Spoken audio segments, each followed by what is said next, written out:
Jeanette had almost paid off her mortgage and then her daughter-in-law April moved in. Now she stands to lose her family home of nearly 50 years. You've got a lot of memorabilia around. Yeah. Of Nathan, yeah? Yeah. I don't have to have the material things like I've got him home. First, Jeanette lost a son. He needed Mum cared for because they were the apple of each other's eyes. Now she's losing her home. I just don't know what to do because I don't want to lose the house.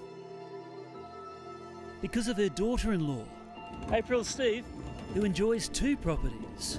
how much is enough? And now April's forcing Jeanette to sell the house she's lived in for nearly 50 years. And it breaks my heart to see the position she's put my mother in. To pocket just 5% of the proceeds. But what more can she take?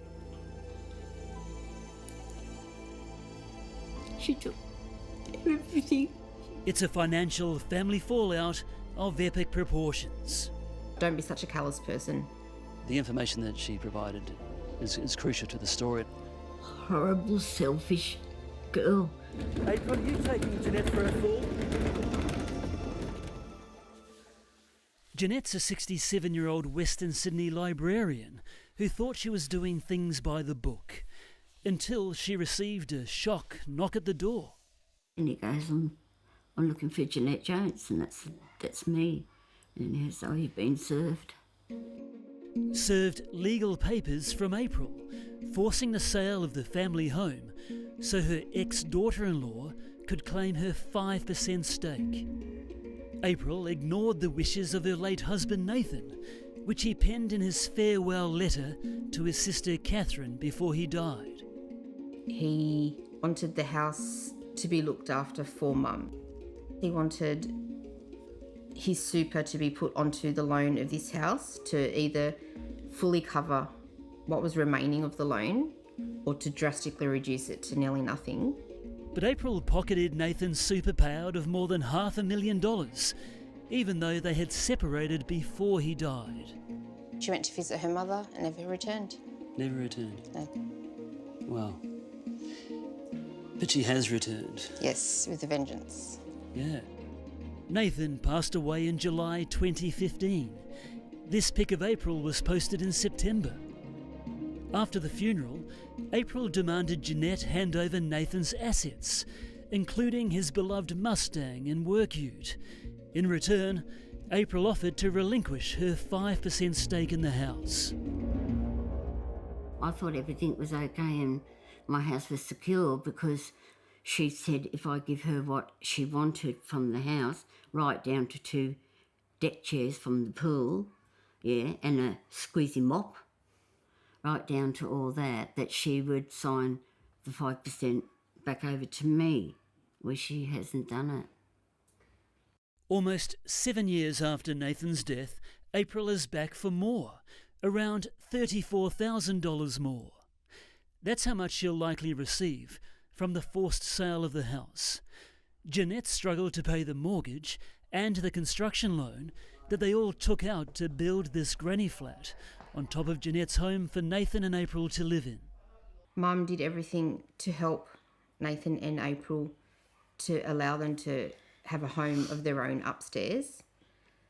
And in return, April has gone against everything she has either said or promised. Jeanette owed $70,000 on the mortgage, but after the construction loan and interest, she's now $350,000 in debt. I won't be able to give up work even though I can retire this year. I can't. Before we had a chance to approach April, she called in the police. That suggests Jeanette will have to wait until the court date to get crucial answers to those questions about where her future lies. April lives in this regional property southwest of Sydney, valued at over $900,000. It's one of 2 properties she shares with her new man. April, Steve, But April still mucks in with the bins. do you have a heart, April? Does Jeanette deserve to be kicked out of her home? Is this about money? How much is enough? She didn't even ask for the photo album, the wedding photo album. I've got that. She was prepared to leave that behind. Not even asking for his ashes, I've got them there. Because I wanted them in the home with me, not anywhere else. Didn't even ask for them. And now she wants to take my house from me. And I can't deal with it. While Jeanette's swimming in debt, April tried her luck as a swimsuit model. But Kath says she's hardly a role model fit for superhero status, more like a wicked witch. Like, she's now got a child. Show your child, like, this is how you treat people, not the way she's treating people now. Can't this be sorted before court? I just want my home to be saved. I want her to sign her share, to sign the house over to me and leave me alone. I gave her everything she asked for, everything.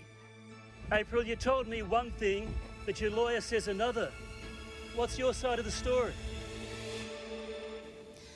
April's lawyer said she denies she has breached any agreement and had made a number of attempts to resolve the matter without going to court.